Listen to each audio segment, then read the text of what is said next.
First of all, Yeah. tell us how you even heard about this event, because we hadn't really met before. A lot of our friends heard about it because we were like, hey, you want to come to this event? But where did you hear about it? Yeah, I mean, I've been following Beeple for a really long time, so I just kind of saw his posts about it on social media and was like, I'd seen a couple of the Beeple events go by that I don't think they were as open to the public. There was no like submissions, or there might have been a couple, but I missed them, and so this one I was like, it was just the perfect opportunity. I thought I'm a huge fan of Beeple. He's what inspired me to get into art, and to be able to go and like just compete at this event. I mean, I had no idea what to expect from it, but I just saw his posts online and was like, let me just submit something. And you've been doing dailies, right? Yeah, I've been doing dailies for like 5 years now. So started in like December of 2018. So there's quite a bit here.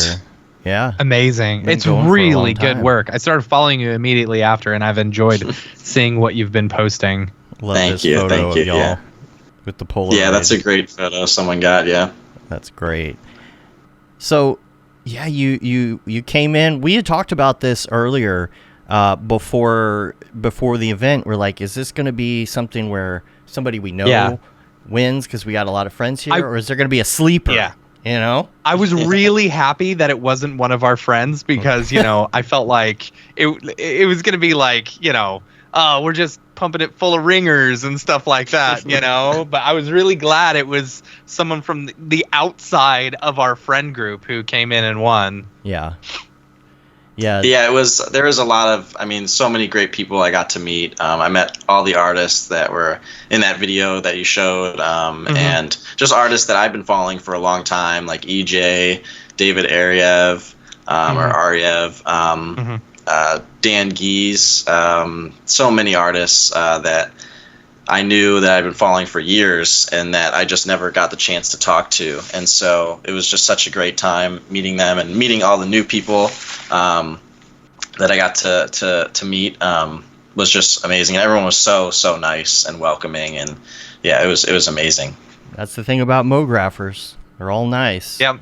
You're in the friend group now. You're in the circle, As soon as you meet everybody, you're automatically in the circle. So yep. That's how it was funny. Like I think you were directly to my right your first round, right? I think so, yeah. Yeah. And so as everyone's working, like, they had 15 minutes, and I think within like 5 minutes you basically were done. Yeah. With your first render, and you spent the next like 10 minutes just like fine tuning it, and I'm watching everyone else and I'm like, man, this guy's got everyone beat, And so like that was the one thing like that I really I think put you over the top of everyone else, is that you immediately had a good composition, and were able to spend a good majority of your time just fine tuning from there, Yeah. Oh yeah. I think definitely the biggest advantage I had was also just being a daily artist. So like I'm very used to creating pieces in, an hour most of the time, like an hour and a half. But I've also made things in 30 minutes just on my own plenty of times. And so that was like a huge advantage, and definitely like having every idea I had a composition. I even though some of the most of the final rounds, I didn't even know what I was going to do probably until like a minute before I started. And so it was a little rough there, but it was mostly pretty much everything I did was just like every days that I had done before. And so it was like, once I knew kind of the general idea, I just had to find a way to fit it within the assets and the time frame, and and definitely polishing all those pieces up, I think was kind of helped a lot, because there was like a lot of people had some really good concepts and stuff, but I think just having that polish, especially because it's all on Twitter being voted on, just people see it in like a second, like I think it really stood out. That was a big thing with the Twitter polls. It's like for example, Gustav's I thought was going to win the first round, but as soon as you posted on Twitter, it's like you lose so much of like the beauty of it, you know, because it's so much smaller and so much more compressed. Which, you know, so, and that's kind of something that I was letting people know as we were going on, you know, like David Malore, at one point, he had like his character really far away. And I was like, keep in mind, it's going to be on Twitter. People are going to, you know, you don't want something too small or something, you know. And that was something that we did not anticipate going in there was the Twitter polls and stuff like that. And a lot of people would see the Twitter polls and they'd be like, what is this? I don't understand this. It's like, you realize this was created in 15 minutes, right? Like, calm down. Yeah. We a couple of us artists went out to lunch, or I went out with a few other artists that were also kind of going into the next rounds after the first round. And the Twitter thing was something we all talked about. It just being like, you really got to make sure it stands out in that tiny little box, because if anything gets lost, people aren't going to see it. Yeah, for sure. Yeah. For sure. Yeah, and we're talking about already the possibility of making this an annual event. I think. Yeah. I think it's definitely in order. Make some changes. Then we got to have you come back and, like, you know, as like the surprise. It's like, no, it's like a puff of smoke, wrestling. At the end of like the Adventures of Link, like Legend of Zelda 2, where you've got to fight the NECA version of yourself, you know. Yeah, that's the thing. I think I think it being an annual event would be awesome. Like, I know every artist I talked to, and I'm sure you guys feel the same. It was like one of the best events they've been to. I haven't been to many events, so like this was like the first one. So it was kind of a high bar to set it at, but it was. I know everyone else was saying how just incredible it was, and just being there myself, like being able to work and like make art in front of the audience and like get that like real time feedback, and like it was just insane. Like, it was amazing. Yeah. I think what they should have done at the end is just, instead of giving you a check, they say, sorry, the princess is in another castle, and then you got to wait till next year. There you go. That's funny. I think that'll be fun. One thing that I thought was funny, so we're down to you and David, you know, at the end, and I went up to y'all because what's funny is neither you or David, I think, even knew that there was prize money at the end. Oh yeah, no. We never even mentioned it, right? That's funny. Yeah. And I was like, hey, probably dude, we you didn't at least know won at first. something, you know? Even if you don't win first place, you win something. And like both you and David were like, wait, what? Because the second place won $2,500 and first place was $5,000, and it's like, oh man, that basically paid for the trip right there. Oh yeah. When you told me that, I was very excited. I was like, okay, because I didn't even know there was going to be a prize. Like, I mean, I figured there'd be something, but I didn't know there was. I didn't know what it was until like the day of the event when I started seeing posts about it. Yeah. Belt and a trophy. So and even with the actual event itself, like, I was really not, you know, expecting much. I thought we were going to be like put in like a computer lab and just like shoved away for like 15 minutes. Like, that's what I thought I was expecting. And so coming in, like seeing how everything was set up and just the like detail that was put into it, everything, it was just insane. It was a pretty killer setup. Like, I got to give props to Mike and all of his team, because it was so much cooler than I had anticipated, you know, and especially with the screens, like mirroring the screens like on the left and right, to where everyone standing around, you know, could see what was going on each and every screen. It was really great. Right. They don't have to like look fully over your shoulder. They're over your shoulder, but they're not like right all up in your grill. And it was nice to see that. And then the way everything was kind of color coded, you know, those Puget systems, by the way, oh man, those Puget systems were killer.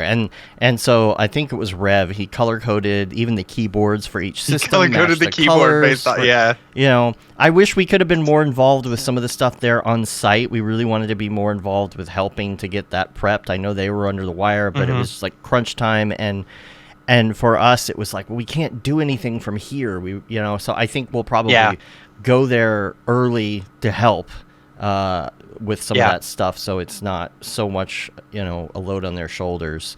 And there's a lot of other things, there's resolution things with the screens and stuff. There's all these little things that I know Winkleman wants to make better and easier. Everybody's talking about I would have loved to streaming. live stream the thing, but it's so, honestly, they've got a whole team of people already there working on this stuff. It's like adding the live streaming is a whole nother level beast as well. Yeah, and that's why we're like, if we can make it happen, it would be nice to do something where maybe we just bring in my friend's production truck to do the live stream, because then we don't have to worry about doing it ourselves. It's one thing, everybody's like, oh, well, you guys stream online all the time. It's like, right, but there's 8 computers, and we got to worry about throughput, and then you've got an MC running around, and you're going to have remote cameras with Teradeks or something, because you can't put cables all over the place. Like, there's all of this stuff that I know. It's like, it's not that I can't do this. It's like I don't want to do this. I want to enjoy myself, right?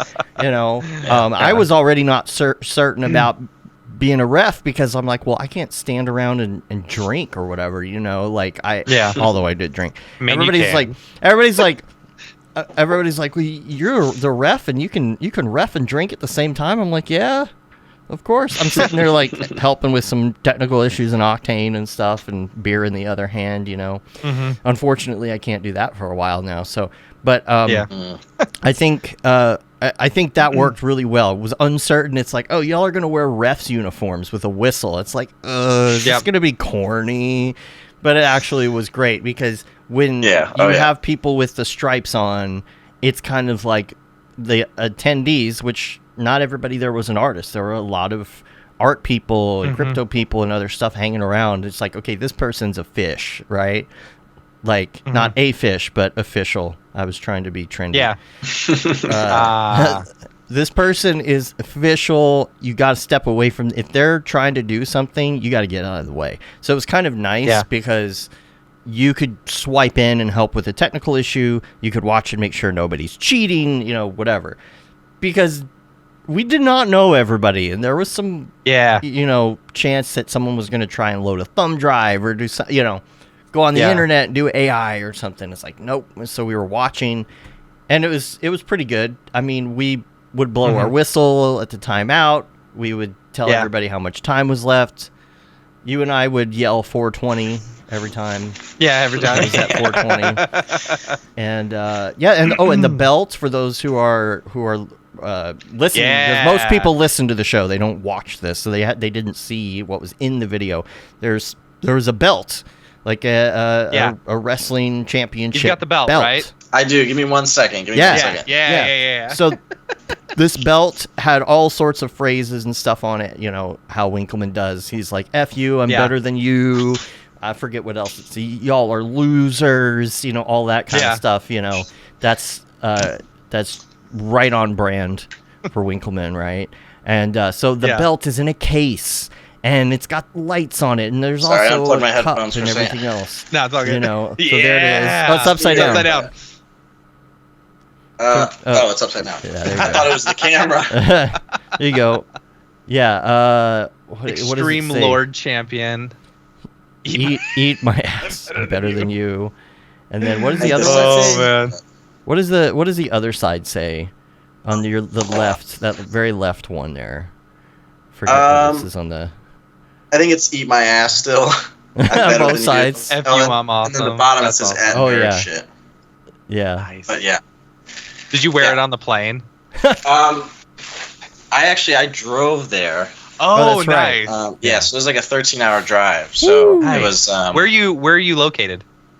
I'm from Michigan, like right near Detroit, Michigan. So town. There's a huge like Mograph scene in Detroit. I've heard that, but I haven't ever. I don't know about it. Billy Chitkin. Got to hit up Billy Chitkin for one. Yeah. Okay. Yeah, I know Nick Campbell from Grayscale Gorilla. He was telling me a little bit about it too.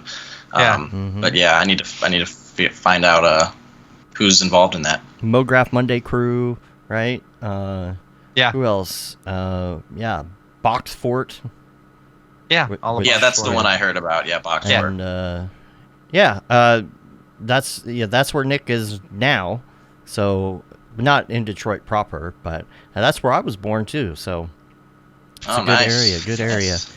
And okay, so tell us what happened like right after. Did you get like a lot of crypto people just all of a sudden hitting you up? Like, you want to do a collab? I did have a lot of crypto people hitting me up. And I'm very grateful and supportive because they've been so supportive. I had a couple NFTs that I had put up like years ago, when on Foundation, right? On Foundation, and one on First Dibs, which is like an auction house type of thing. But I put them up years ago, like almost 2 years ago at this point. Yeah. And it was also when crypto was like a lot lower, right? Ethereum. Yeah. And so they weren't, I didn't price them high when I initially put them up, but they sold for a decent amount. I sold the 2 on Foundation for like 1,000 or something, and then the big sale was on First Dibs, where I sold the piece for $8,000 for like wow. 2.5. Wow, yeah. It was crazy. That's amazing. It was absolutely insane to see that kind of support, and yeah, I'm still blown away by it, it was just crazy. Man. That's it's interesting to hear that, because it's like there is still a market, Yeah. It's still out there. It's just not the crazy town that it was 2 years ago, which is it's normalizing. And that's the way I think the NFT market should be. It's like treat it more like the fine art market, where you've got the influential and the ones who are who stick to it, and stuff, and those ones who are serious instead of about everyone it. just and not the people posting some something they made in Microsoft Paint, or something, and making $1 million. Unless that's your thing and you're continuing if to that's do it, your thing, that's the thing. That wasn't the thing. It was like, here's a 5-year-old who made something with Microsoft Paint, $1 million. None of that. Yeah. So hopefully, this is just normal crypto, and maybe this this kind of thing will help it. Have my problem is that because it was so crazy, it lost some of its validity for a while, and hopefully it gets some of its respect back. You know what I mean? For that reason, instead of just because the same thing applies to like GameStop stock and the whole thing, all the craziness going back up. I don't know if you saw that. Hodl. Yeah. Yeah. Jen says, don't knock Microsoft Paint. So, Josh, what's do you have anything planned? Yeah. Like anything, like, have you gotten any opportunities or anything because of this? Like, have any companies reached out to you and they're like, hey, let's collab or something like that, Yeah. I have a couple things planned. Definitely a lot of people reached out to me and gave me a lot of support, which I'm extremely grateful for. But also I had Maxon reached out to me. That's awesome. Nice. And he, I'm going to butcher his name. It's either Matthias. Yeah. Matthias, I'm sorry. Matthias, he reached out to me, and he wanted me to actually speak at a conference they're going to have in SIGGRAPH. Okay, cool. Out in Denver, yeah. Yeah, out in Denver. So I'm going to be going to that. I'm going to be having a whole presentation. Probably doing an everyday live. That's fun, yeah. So that's like a huge opportunity I'm super excited for. And then just a little bit of stuff in the crypto space. Like I got another art drop on the 6th. And that's going to be on Super Rare, and they're supposed to be helping me out a little bit with that. And so, but then, just a lot of other people who I probably need to reach out and follow up on that, talk to me at the event, was like, hit me up if you want to work together or do anything. So, but yeah, definitely a lot of people like reaching out and being super supportive. You're gonna love the event. SIGGRAPH is really cool. Now NAB, I feel like we partied a lot more in NAB, and there's a lot of like extra stuff to do. There's a lot of like cameras and all that other stuff. Mograph is more of a fine-tuned, there's gaming and graphics cards, but there's a lot more like 3D and all of that. This year, it's the first year, it might, at least in a long time that I know of, that it's been in Denver, because it's been going back between LA and Vancouver, back and forth, back and forth, back and forth. So now, and then during COVID, we were supposed to do Washington D.C., which didn't happen. And then it didn't happen. Yeah. So we'll be doing that. We'll be doing live streams at the booth and all of that stuff. There can be a lot of friends, a lot of people that you met at the event. You're going to see there, because there are so many artists in Colorado that they're pulling in all the Colorado people that we know for Mograph. We'll be hanging out at night. We'll be going to dinners. We're trying to do some sort of Mograph meetup party type thing. I think I had mentioned I really wanted to do a Casa Bonita meetup, but they're booked until forever. So we'll have to figure that out. And that's going to be a lot of fun, because I think, God, we know 15, 20 artists at least that live there by default, let alone the people flying in, so that'll be a lot of fun. Jen says the Colorado Motion Crew is going to be planning some fun things too, so that's good. Cool. Yeah, we'll talk to EJ, of course, so I was going to ask you another question. Okay, so crypto stuff, did it also lead to some jobs? Have you gotten any like work? Do you do work, or is it just all up to art? Yeah, I mean, I've been trying. I just got laid off from my studio job recently, so this event was definitely very nice for that. Got a little money to spare now. I do a lot of, not necessarily a lot, but I have done commercial work before. I'm still interested in doing it. That's kind of the couple other people that I need to reach out to and follow up on is on that more like studio, like commercial kind of side of things.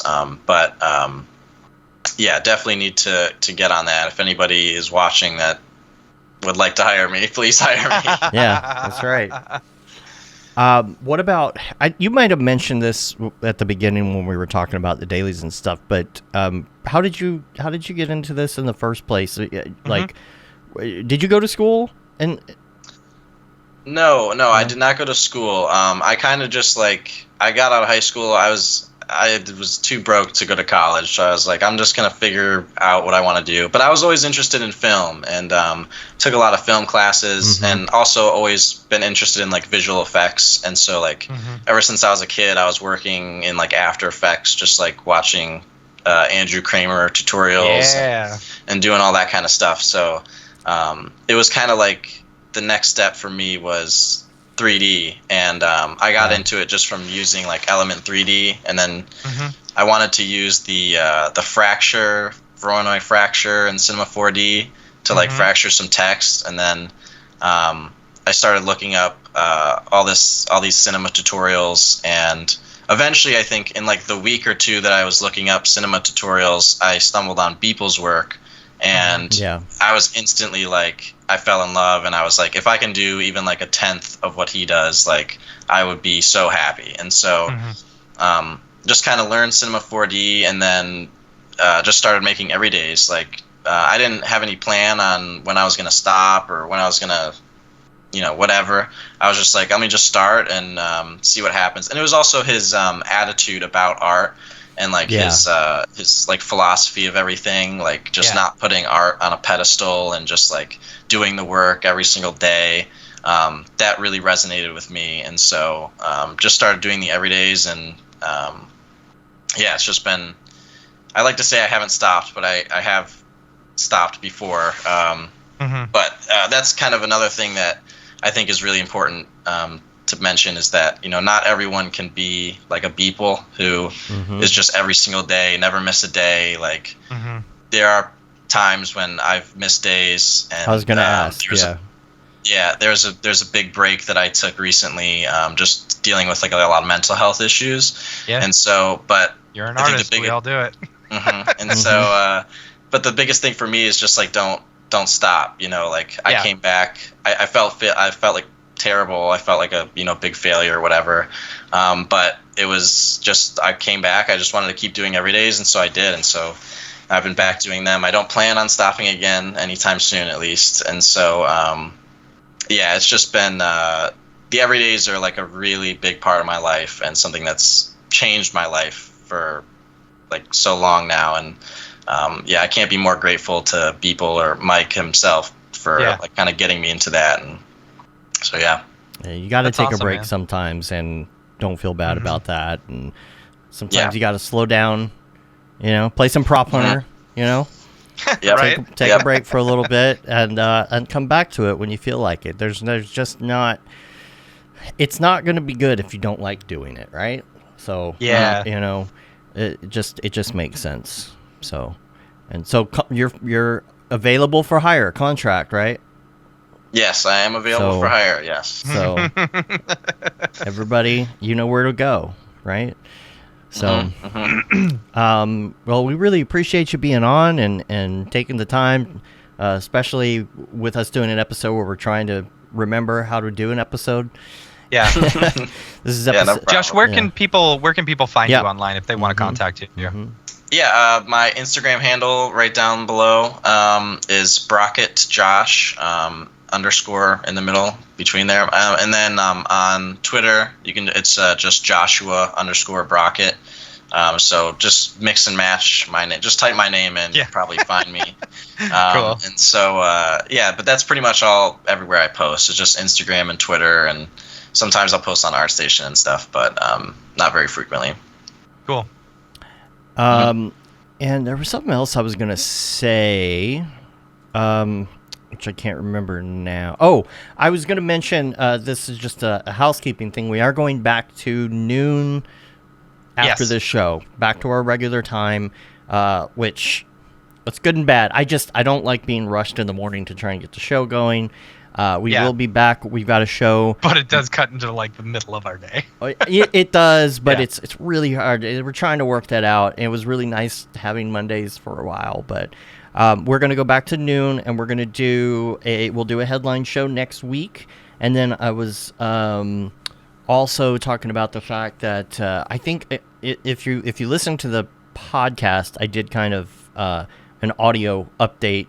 So we're going to have lots of Joshes. So we're going to have Josh Pierce that following week. Then the week after that, Matt is going to be in Australia. We probably won't do a show. Yeah. So we're just kind of taking it easy for the summer. The whole concept of we have to do a show every week. We'll try and do as many shows as we can, but sometimes we might decide to take a break just for that same reason. We've done 409 weeklies. 409. That's my lucky number. Oh, wow. Yeah. That's great. That's awesome. That was my address growing up, and I always see 409 everywhere. It's even a cleaner. Oh, that's funny. 409. Right. So I got to shout out Josh Pierce too. He's a great guy. Mm-hmm. Yeah, he is. Yeah. He didn't recognize me though. So I have kind of a superpower. I'm like Clark Kent without my glasses. Oh, and right. Without my hat, I'm the people same don't way. recognize me. It's so weird, right? Like, dude, it was what's his name? Cut his hair, and I didn't recognize him at all. Yes, I know. Oh my gosh, I was like, yeah. Chad Knight.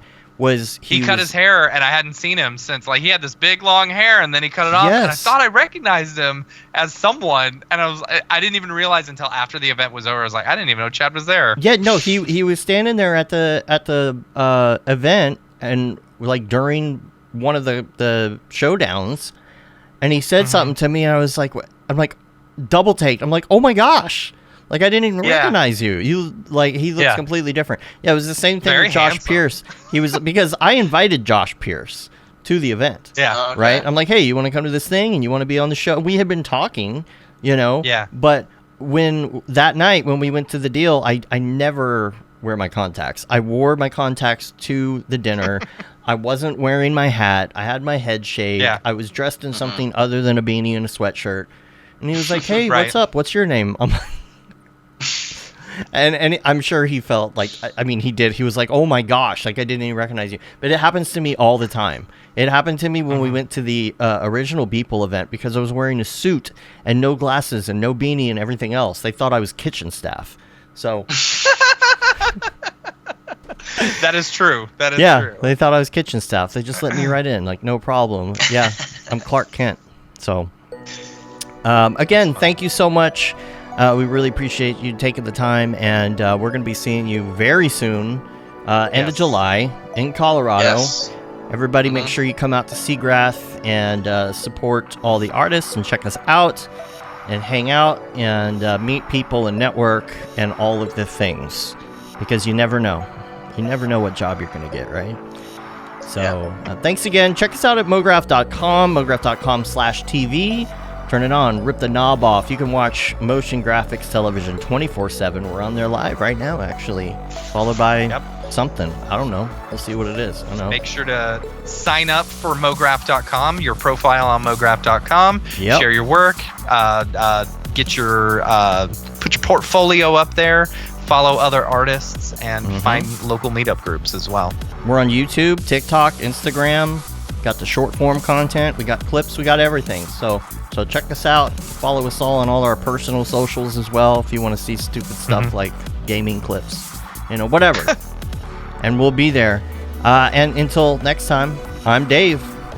And I'm Matt. And I'm Josh. Have a good one.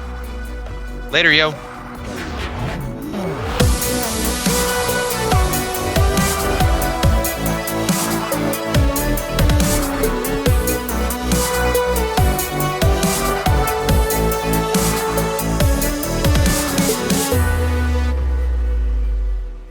Pretty good, I guess.